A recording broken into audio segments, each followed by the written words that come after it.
synonymous with Shio. He's had some fantastic plays on the champion, and also one of the more aggressive, if you will, early game champions as well. Jessica, though, gonna go back to his roots. We're seeing a lot more of this. Gone are the days of Sivir all the time, Zeri all the time. It's Aphelios in early rotations. We've been seeing this a lot throughout the entire tournament in group stage too. I mean, I remember, of course, Devoxno was playing a lot of it.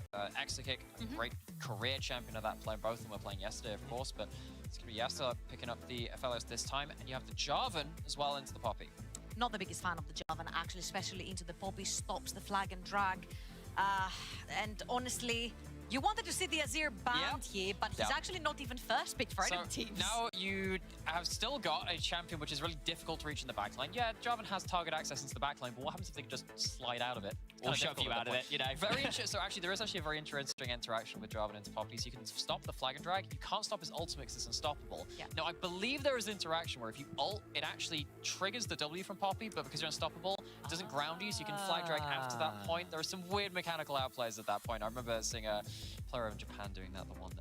Okay, so far, we've picked 2 champions that want to dash into the Poppy. So the Poppy is gaining insane value at this point. And as you mentioned, if you do manage to somehow miraculously make it into the backline, Shurima shuffle everyone out immediately. Now, of course, I think that the Soraka was a big issue for Vitality.Bee to deal with. So unless they want to pick it for themselves and shove it right next to their affiliates, I think it might be a point of contention to ban it away. But then you also have Karma. I really love that drawing the lens down onto that support though, because particularly Jacktroll had a very difficult game outside of the laning phase last game. The Karma was great in the lane. Saw them crush down the Caitlyn. I almost call it the Comp's turret because I've seen Comp play the Caitlyn so much, but the Karma is going to be banned away. Yeah. And what I really want to Caitlyn's, you know. what I really want to see from Jacktroll is something that can safely ward, something that can actually go and survive a little bit longer rather than getting picked off in the river somewhere every time you step up towards it. Maybe we'll see something like Renata or Aphelios. Renata's a very strong combination. You got it paired up with Jarvan, very strong at that point. In fact, that's something which I'd like to see BDS Academy take away. There it is. And Soraka on the other side also removed. I mean, I will now be interested to see what the options are, because the 2 sort of primary power healers, the hyper carry healers, are off the table. There's an off chance of something maybe like a Seraphine, but then what do you, would you really want that? Is it back towards traditional stuff? Power healers, like, give me another wrap of those heals, Soraka. I mean, that's a Sonar, I suppose, as well, but I'm getting a little out of the back. Gym bros of supports. Hence Soraka. Yes, yeah. I will heal your muscles with pain. I am the hyper carry now. So what I'm really worried about here is that the Caitlyn can very easily get out of a Flag and Dragon Cataclysm, but you need a support next to her that can actually also get out of the Cataclysm and the Flag and Drag, because you're a lane that's constantly pushing, and Jarvan is a very heavy ganker of a jungler. So if you pick something that's extremely mobile in the bot lane right next to the Caitlyn, it will immediately become the target for skins. So now we have Skander onto the Aatrox. We saw what Adam could do with that in the last game. The Flavor of the Month matchup has, of course, been Renekton. So actually, Renekton has been a decent champion into the Aatrox, because, as you were saying in the last champion select, Aatrox is kind of like this half-range champion, this kind of AD melee mage kind of thing, because your Q1 and your Q2 allow you to play effectively across the minion wave. What Renekton does is he just dives straight into you. What you can do, though, is do the Adam special of just picking 1v1 straight BS and just run straight at you with that Olaf, undertow after undertow, and just fist fight the Aatrox. Now, this is where the Jarvan, though, gets value, because when the Olaf starts charging in, you pop the Cataclysm onto the Olaf. Olaf has to play Ghost, so there is no way out of the Cataclysm for that Olaf. So I feel like if Adam does not snowball that top lane, there is a huge problem right there. I forgot the Renata, my bad. This is a really great pick into the Jarvan. You can literally grab him out of his Flag and Drag and throw him further back. Adam's win rate on Olaf is 66.7%. It's his second most played champion of all time at 18 games, just behind the Renekton, actually, interestingly. So a pick he is certainly synonymous with and very comfortable with. Jacktroll locks in one of the ultimate in roaming supports. And now, if last game wasn't enough for Vitality.Bee to have engage range with like a Camille flying over the wall, you've got of course, the Wukong diving in, the Ahri as well following up. Having a Bard, having a Jarvan, just firing across several screens away from you it's very difficult for the Caitlyn to sit up and just try and siege, try and sit in one area. It's very easy now to get caught out as your backline as BDS Academy if Vitality.Bee choose to pull the trigger. I think this is a Vitality.Bee that are very confident in their skill to execute these types of compositions, because BOD is a very niche type of champion and a very weird one at that as well. Very pseudo-tanky, yet does really good damage, yet has the rights to engage, but also disengage some healing, some escape routes.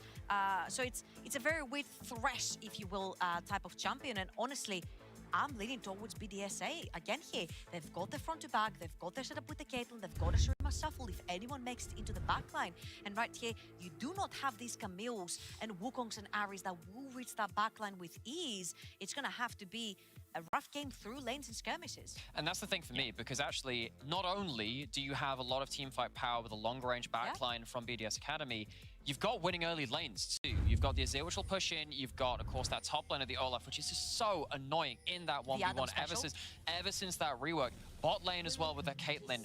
Very difficult to win shove over with. Vitality.Bee, I think it has to come through schemes, has to come through some miracle magic from the jungle. And also, was a potential little level 1 setup here. There was Vitality.Bee stacked up with every one of their members in this bot lane as Crownie wisely backs away from that tri-brush. Odote is a little deep, and Crownie needs to be a touch afraid. He's going to be caught out. He walks in! He's got the flash straight away, but there's a flag, and trying to get charmed! The level 1 comes through, there's nowhere to go. Crownie dies of first blood. It goes to Shigenda's Aatrox. And if in game 1, we didn't talk enough about how, you know, there's a lot of resources thrown bot side by BDS Academy, but it wasn't really Crownie being the beneficiary and the carry of that game.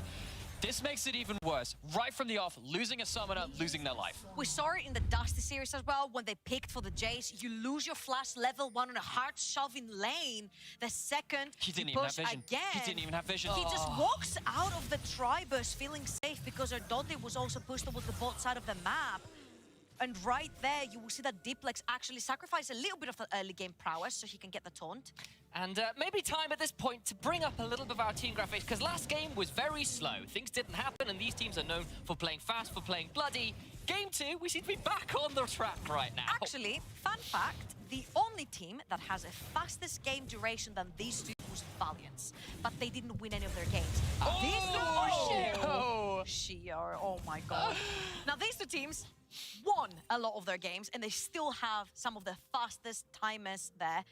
But BDSA did lose their 100% first hour because Vitality got it last one. But again, we talked a little bit about Shio on the Poppy. It's like the extension of his hands at this point. So as you're right in saying, Diplex did level up the Charm level 1, so you get that CC to make sure they can finish off that kill. Doesn't really help you when you're trading. Now, I like it when you're playing support, Ari, but you're in the mid lane. Doesn't really help at that point, and Rika is going to get that priority uncontested. But the question is, even though you're dropping a little bit of pressure on the first few waves, is it enough? Because this bot lane has now been put behind from BDS Academy. And talking about bot lane, I just want to highlight the wards that went down into the jungle to spot potentially a Javan doing blue buff and going all the way down to that bot lane due to the fact that Caitlyn has no flash available. So Crownie overextends, the Javan would be there, but it gets shut down immediately by Shio, meaning that right now BDSA have exact location of the Javan playing towards the top side of the map, and they do not necessarily care because the Poppy is also pathing that way. Done a really good job with that, and despite the first blood, and it's a great first blood going to a very scary player in Shigendo. Again, we highlighted those stats. The guy was up on average something like 40 CS, which is crazy nuts. For the side of Vitality.Bee, they have changed draft up. Skeens is on something that can impact lanes a little bit more. They've got a support now, which is effectively obligated to roam to find those meeps and try and use that ability to travel the map so fast to make things happen. And the question is whether that change in playstyle will be enough to bring them to a point where they can start winning games here, because some ugly trades are still coming through, and particularly that mid and bot lane. Now, the problem right here is, you mentioned it, Jacktroll needs to leave lane. The reason why Vitality.Bee were able to shut down the Caitlyn in game number 1 was due to that karma down in the bot lane, shoving in these waves, pressuring Crownie and Odote underneath the tower. Right here, if Jacktroll leaves the lane, there's even kill pressure onto Jeskla whilst also sitting on the tower, which means you're going to lose that bot lane. Nice to do more plays like this, though. Remember, there's still no flash on Crownie. There was a heal, though, and that'll keep him away for now. Crownie still being engaged on. Skeens trying to auto. They've got themselves the stun, but a bailout turns it around, but only briefly. briefly, Skeens gets killed on the bot side. So, turns out you don't actually need to leave lane. You can just kill your lane instead. Bring down your jungler, use that magical journey. And we were already kind of saying, look, actually, it's going to be a bit rough for Vitality.Bee, especially if they play out their kind of a more passive early game like they did in game 1, because the winning lanes from BDS Academy are really hard to win priority against. They're managing to make some plays, though, with the Bard, with the Jarvan, and that's good news for you if you're a Vitality.Bee fan. And I immediately was proven wrong, saying, oh, this Bard's going to want to roam, and he immediately just has people roam too, and just the magical journey there. Proves why I'm sometimes not the analyst, right? He did roam. Yeah. Thought was his own bot. Yeah. he roamed like 50 meters north into the jungle. This is quite far enough from home, I think. Let's bring back a friend. And this is very important to also highlight the state of the wave. Crowny and her daughter were massively trying to outpush that wave and crash it underneath the tower. And what Skeens actually did after full clearing, except his from the top lane, sorry, the golems, is the fact that he sprinted down that bot lane after his reset, making sure that Crowny and her daughter do not get the back before he hits with the first gang. It was there and back again, a tale by Bilbo Jack Troll. Magical journey it was. I think that would have been a significantly shorter story than the Lord of the Rings turned out to be. It's what would have happened if they actually did take the Eagles to Mordor. You've just triggered a lot of people. Wait, but that was a trilogy. You guys are telling me we're not having more than 3 games? I mean... Oh, no. I wouldn't go that far. Okay. Yeah, I mean, that's the Hobbit and the Rings of Power now, and maybe the Silmarillion. Like, it could go to, like, 6 if we get, like, quickly, let's break out the books. Let's see how here we go again. material we can go for it. All right, well, everyone's down bot side. It does seem to be the focus this series in a lot of ways, despite the very aggressive trading happening in top side. Skeens is here, Sheo is as well, though, and he's going to be spotted out across that river vision. But, of course, that does mean that Skeens now knows Sheo has left. Diplex free to come into the river, and now to see whether they make anything of this earlier pressure. Doesn't seem like it too much right now. So one thing you pointed out earlier, Trob, was the vision that was being used to track Skeens' path down to this bot side. But in credit to Vitality.Bee, they found an opening just around that vision with that magical journey. But look, once again, ward's put down. Another pink ward put down into that bot quadrant. They're actually going to see Jack Troll roaming away from it. BDS Academy really, once again, setting up their bot lane for as much safety as they can. It has led to still a gold advantage somehow to Crowny, despite the 2 deaths. That first death, of course, for the level 1 and then 1 in laning phase. But they are doing their best to make sure that this Caitlyn doesn't fall further behind. And this is the thing, right? They're playing with the information they're getting from themselves. They know that this Caitlyn doesn't have flash in the early game. What does Jarvan like to do? Gank you level 2, level 3, level 4, level 5 until you bleed to death, right? They have stopped this twice now. They're making sure that the vision is always towards the bot side of the map when that blue buff spawns, which is going to pull Skeens towards that bot side of the map, especially due to the fact that top lane is not really gankable, mid lane is not really gankable for Skeens, so all you have left is this immobile bot lane for the side of BDSA, so they're making sure they're always keeping them safe with vision. Well, it has been some early action, some good punishing on Crowny's lack of flash, and getting that level 1 play out to begin with, but it has once again been a little bit slower than what we've come to expect from these teams regardless, and I was briefly excited. We saw the graphic come up, we're like, oh, it's looking a little bit more I don't know, relentless is the word I'll choose to use for this one. But it has slowed down a little bit. We've got an Ocean Drake up, 30 seconds till Herald, and mid jungles are in the river. Maybe they're looking for something. Well, that something's the Scuttle Crab for now. As you'll see, the first dragon has spawned. It's going to be an Ocean. Helps you a little bit in lane as well, especially since there's a bunch of poke from the side of BDSA. Having that little health regen that the dragon will give over to you will help you definitely in the laning phase. But at this point, you need to make sure that you are even in level. You have ultimates, and right here, if you look at Skeens and Sheo is level 6. He's already able to throw an opponent out of the fight if he wishes to, but there is no Cataclysm for Skeens, and this has been the name of the game the entire time. If you look, Skeens is about 3 camps behind at this point, just got his level 6, and it all started from that level 1 where Sheo invaded his jungle, took that blue buff, and he's gonna do it again because he has that bot lane pressure. But Crowny is actually backing at this point. Yeah, but I look at what Sheo's doing here, because BDS Academy lost that vision in the bot jungle, which they have been using to try and give themselves a platform to keep Crowny safe and keep pushing in. They've lost that vision control. Several pink wards invested from Vitality.Bee to make sure they are down towards bot side. And even though Skeens is behind in the camps that he has taken, of course, he's made up for that in the kill and assist, which he's done. He's got those camps on respawn still to at least keep himself back on par with what Sheo's got. Okay, so Dragon's alive, Herald's now alive. I am going to start wondering when we're going to start to see our first major fight come skirmish. I wonder whether either team feels comfortable enough to set up for it, because right now it doesn't seem like anybody's really moving or resetting away from their lanes right. I think for Vitality.Bee it's very scary, because if you look over in the top laners, Adam has his TP available, whilst Zygenda doesn't. So he will be able to actually even reset, go back to base, sprint it towards the dragon, and then TP back into his top lane to grab whatever CS is underneath his tower, or actually TP straight to that team fight through a tower. But I feel like at this point, especially when you have a Caitlyn in your team and you want to use her like sort of a Ziggs that takes down towers really easily, you go towards that Rift Trail, you make sure you take it, and then you use Caitlyn as a sieging tool over and over again across the map. Because right here, because Jackal is roaming a little bit more with the Bard, you'll see that at this point Jessica has been stuck underneath his tower. Herald is burst down. Skeens was looking to maybe see whether he'd get in there to contest, but he's not quite there in time, and it goes down in favor of BDSA. Jessica takes a pretty heavy chunk, but now Jackal looking for the flank behind.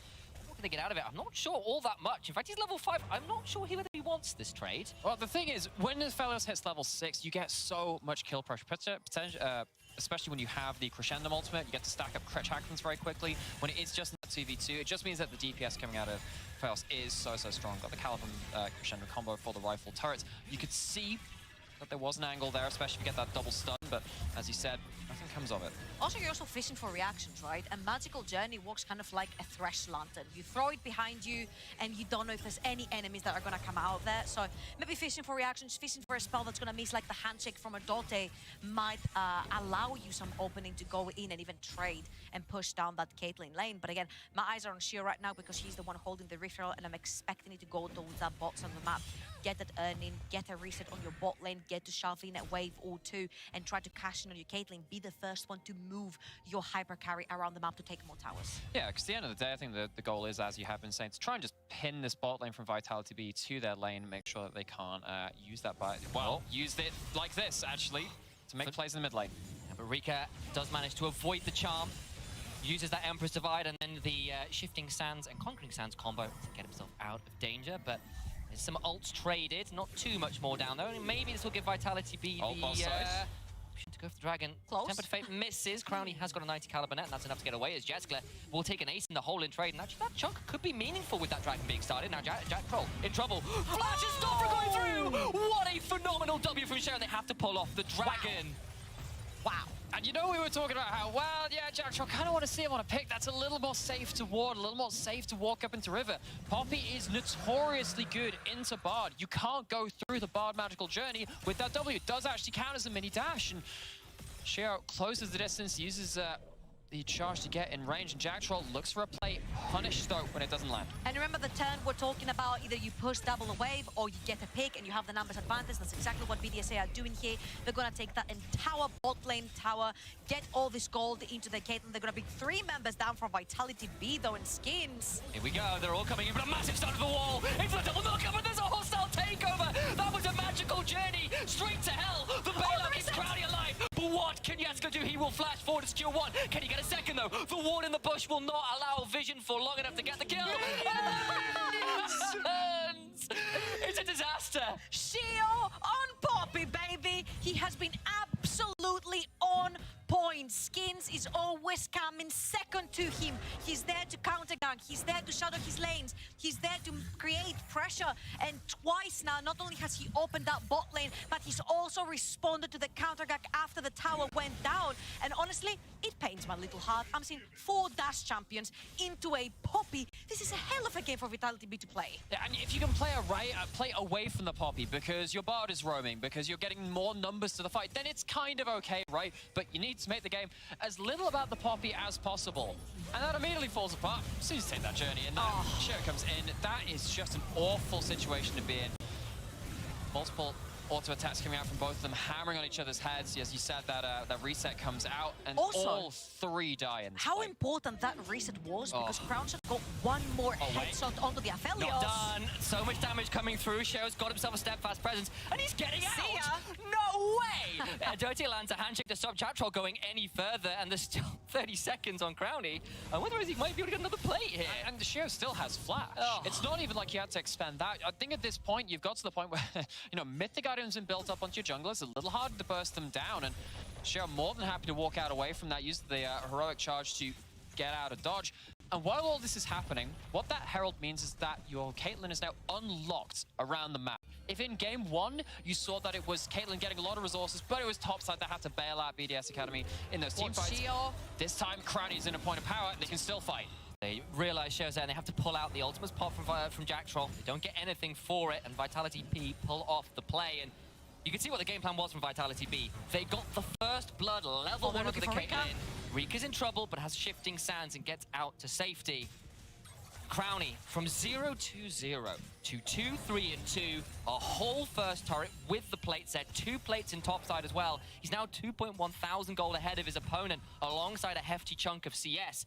Big turnaround from how that early game started. Yeah, this is a completely different game that we're actually watching. That Caitlyn has been enabled. You got the bot lane tower, full tower plating. You got 2 tower platings towards the top side of the map. You're gonna get another tower towards the top side, and Shio has been shadowing that lane start to finish, making sure no gank goes through, no pressure goes through that Caitlyn. And when it does through mid lane, it's Rika who again is roaming first on top of Diplex. So even if Diplex is trying to find these skirmishes that we talked about together with the Jarvan, he just can't because Rika is there first. Yeah, and, you know, to again draw that vision outwards, have a larger look at what this means. BDS Academy, I was pretty set on the way that they were playing. They played through Adam having a strong 1v1. They'd snowball around topside control, and they'd kind of just pick fights around that point. And I was worried about what would happen if they were forced to play away from that style. They've done that of their own volition. Yeah. And in this first 2 games, you can see that Crowny, the player which they did play around in spring, as he brought up in game 1 trouble, is having a chance now, particularly in this game, to shut up some of the haters, bring himself a result, which can be a bit of that redemption arc, which this team sorely needs after that spring result. And, you know, he's got himself 2 completed items plus some uncompleted boots compared to only half an item. No. And Jeskler got punished for trying to shove a wave. Rika is now on the board as well. Shurima's pinch onto the wall, finds Jeskler right there. And Aphelios all alone. I just want to pinpoint the vision right here. He had so many wards. Oh, Crowny. He's still going to try and get him alive. He's taken a lot of damage. He's not in range to bail him out, though. But can Vitality.Bee escape from here?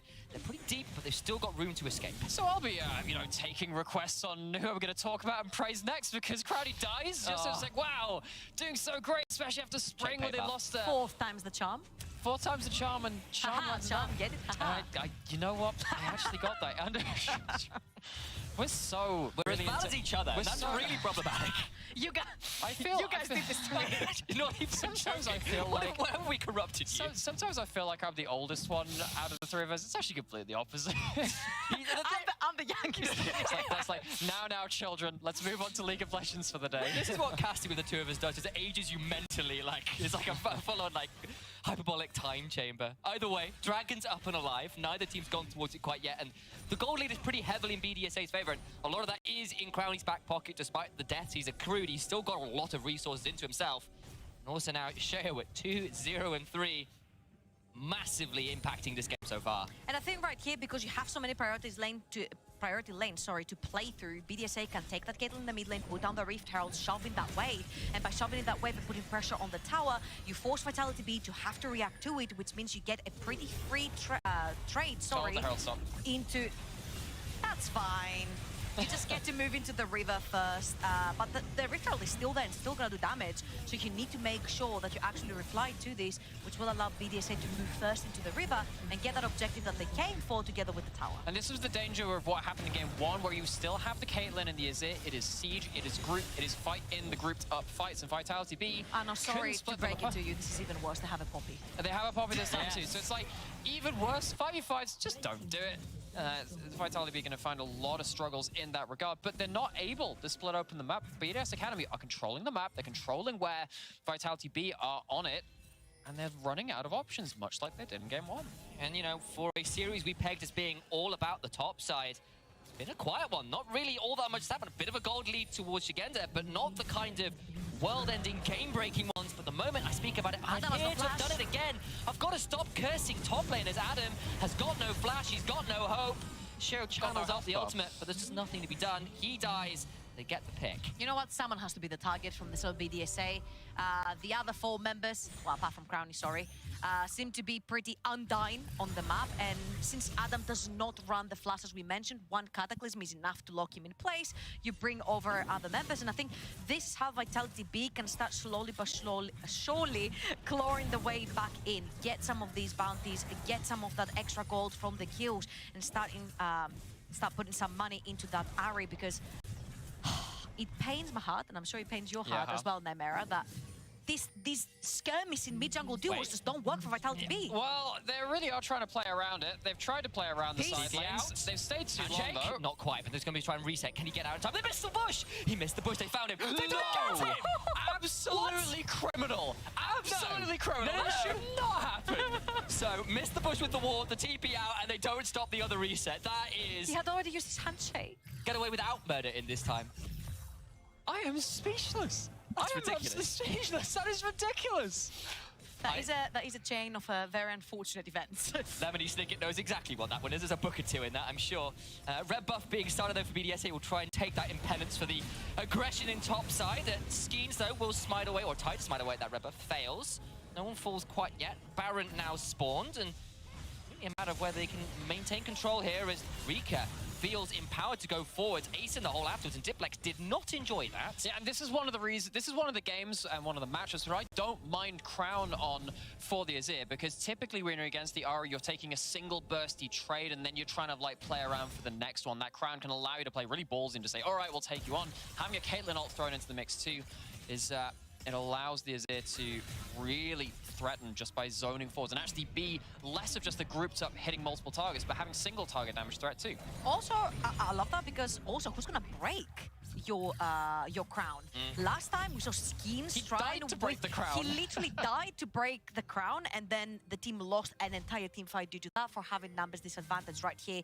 Skeens maybe can try with the flag, but it's so difficult. You've got 2 melees, Ahri that has to go a little bit too close. If you go too close, you can get Sharima shuffled all the way in the back. Oh, these magical journeys have just been poppy bait the entire time. Sheo, though, is in a spot of bother. Tempered Fate does get onto the AD carry, though. Crowny in danger. Flashes, but he's now in the Cataclysm. But what about the turnaround? Hostile takeover split up the fight. Skeens flags and drags his way away, and now flashes out. Both junglers lose their flash. Crowny down all his summoners, though. Crucial Poppy ult gets away from most of your damage. That was going to try and shut down that Caitlyn. Now you're out without a lot of your important ultimates now from Vitality.Bee. You only have the World Ender from Tagenda, but no setup to allow you into the fight. BDS Academy, they don't die. They managed to win in the battle of ultimate economy. Vitality.Bee struggling to find options once again. And again, mid lane push, bot lane shove, forces Vitality.Bee to split even momentarily to try and defend one of their towers or one of the waves, which means on the other side of the map, since you do have the Caitlyn, you can very easily siege or even engage right there. And Rika has been playing this as very aggressive. Takes a lot of damage. The massive pullback shutdown come through. And remember, they might not have the ultimates, but they're missing the summoners. The 4v5 commences. Shigenda flashes forwards. The Aatrox wasn't the bonus is supposed to be the primary point of this game. They don't quite land enough. The charm did land. The ace in the hole comes through afterwards. Jack Troll takes a chunk, but now in the 4v5. Up in 5. They're looking for the fight. Let's see what happens to the Cataclysm. Skeens is looking for it. Watch for the Cataclysm. It might be world ending. There's a Ragnarok on the other side, though. Massive stun to the wall. Shigenda goes gold, but he's got no HP. Diplex hopping forward, doing his best to make sure it happens. 1 for 1 right now. Tempered Fate goes wide at him, doing what he can, but it's already 3 for 1, and they're gonna get another massive fight for Vitality.Bee. Jessler still goes down towards the end of that fight, though. Adam just all ins, has to blade the Ruin King, eventually ends up killing the first. I'm not sure expected the burst out of it, but signs of life from Vitality.Bee, and it comes in the way that we kind of expect from them at some points. They just end up outplaying and skill checking. And I feel like a BDSA overstayed their welcome as well. Your objective was shove in both of these waves, take that bot lane tower, bleed your vision in, move towards Baron, reset, get that gold inside your pockets in terms of items, but they overextend. And even though we've been praising Rika for the entire series, if you will, so far, he overextends, he gets punished, and then his team collapses, because once that Sharima shuffle is not there to push people out once they've reached your backline, it's kind of grim like it is for Jack Troll as well. Shuffled away, trying to get the kill. That steadfast presence means there's no way out. Pick before what could be a crucial fate. Infernal Soul point on the table. Now I'm gonna invoked the name of someone who used to play for Vitality, which was very famous for this Stop. too. Is this Jack Troll or Hachani? Hachani was an old Korean support who at least once a game would die for trying to put a ward down. Happens here again. We were worried about it in game 1 from Jack Troll on the Karma. Really struggled to get that vision down. Gonna go back to this earlier replay though, and of course that crown gets popped very early. Yeah, and Rika overstays his welcome, does not flash out of the chain, which means he ends up going down instantly. And what Vitality.Bee are doing here is very clever.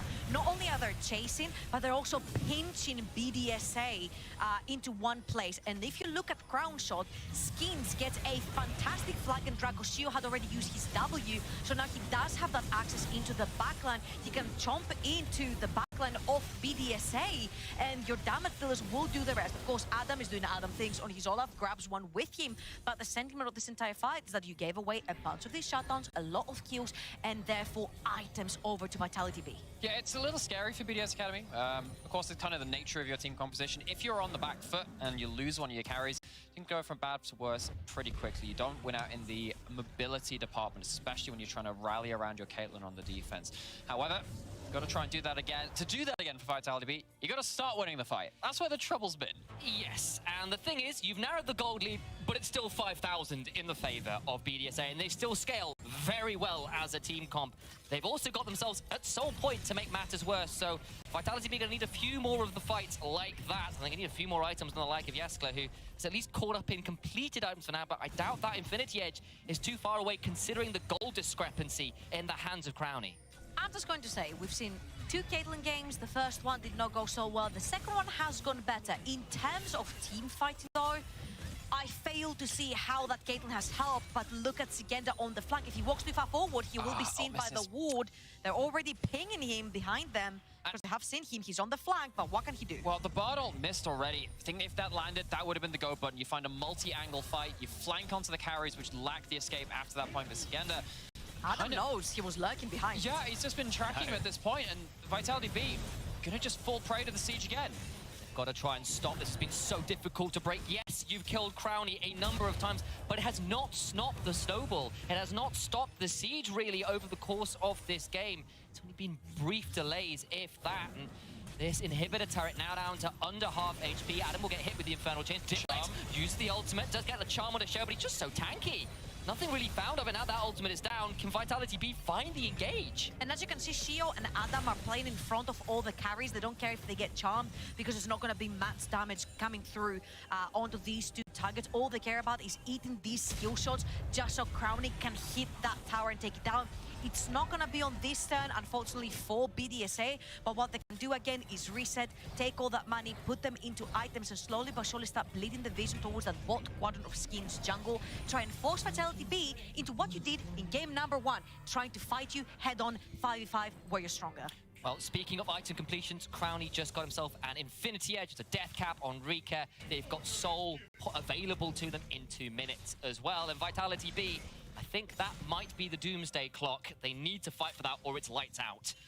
So, looking towards the setup, there is barely a red ward on the map. You definitely don't have any beyond the enemy jungle. Got some defensive vision being put down now, but it really is looking dangerous for Vitality.Bee. And a lot of that comes from actually Jack Troll being punished when he's been going on these warding missions. They've been failing really to protect Jack Troll, or Jack Troll is failing to play with enough caution, one of the two, to get down this vision. And it's meant that BDS Academy can start playing like this. They can group up. They're not at risk of being flanked after this point, but they are pushing in quite heavily now and quite fast. Pushing in through that mid wave, going back towards that Baron. Yeah, and there was actually a ward right here, but they just found it out. Diplex just found it out, where that Olaf can TP and create a massive nuisance and flank from the back, especially if that Baron gets started. Good stun onto Skins, but not a lot to follow up with. The Tempered Fate will slow down a potential engage show very deep, but look on the other side! Massive attempt from Skins, but he still falls down because of a wonderful Emperor's Divide. Rika interrupts that dash, gets the kill onto the jungler. There's just no follow-up. The range isn't there. Even your Aphelios has the shortest range weapons you can have. You got the Severum, you got the Crescendum, no rifle in there to extend the range. And It's trying to thread the needle. I get it. You're trying to look for those targets, trying to find the group top plays, but it's just not working when your teammates aren't in position to follow up. And I think what Vitality.Bee need to do here is shove down that wave, try to take that mid lane tower, and then put some vision down towards that bot quadrant, as you can see, because not only that, but Soul is going to be spawning really quickly for the side of BDSA, and they're definitely going to want to fight from the side of Vitality.Bee to stop that Infernal Soul from going down towards them. It's now a 7,000 gold lead for BDSA, so you need to make something work. Pick someone apart. Dot and Shio are not together with their team, so this could be your chance. Gonna try. But BDSA are coming very swiftly into the river on the picture-in-picture. Adam begins the siege in the top lane. They are trying to make this a damned if you do, damned if you don't scenario. Catch number Skeens. 22. Tempered Fate does land. What more can they do? Skeens looking for that flank, as Trouble suggests. Teleport in, though. Charm onto Shio, but again, not the target you're looking for. Jaskler doing his best on the other side. Shigenda has to run away. The one under his popped. Oh my god, the damage coming out of this unstoppable. Ragnarocking Olaf secures one. Crowny gets another. It's 2 for none already. Jack Troll will do his best with a cosmic binding to delay the inevitable. But Soul is BDSA's. It's looking more and more likely that game 2 is theirs as well. Absolutely. 10,000 gold lead with all these kills that went down. They'll take the Soul, they'll take the Baron, they're pushing the top wave, they're taking the towers, they're taking Vitality.Bee's lives. And if it was Vitality.Bee wanting to play BDSA in a best of 5, I think at this point they've actually reconsidered their wishes, because BDSA are literally running them down. They're front to back, the drafts that they have from the very beginning are just so difficult to play against from Vitality.Bee that if they don't step up skill-wise, individually, to take the skirmishes, and they only try to fight them front to back, BDSA are always going to have the upper hand. And on a level above that too, just the ability to decide those skirmishes has been lacking from Vitality.Bee, and so much more superior from BDS Academy. BDS Academy are managing to group. Vitality.Bee aren't finding those fights earlier into the game around the mid-jungle proactive duos, which they've been picking towards. It's just not been working out for them. BDS Academy able to set up shop, get themselves ahead in a team composition that can group, can kill, can crush out the game.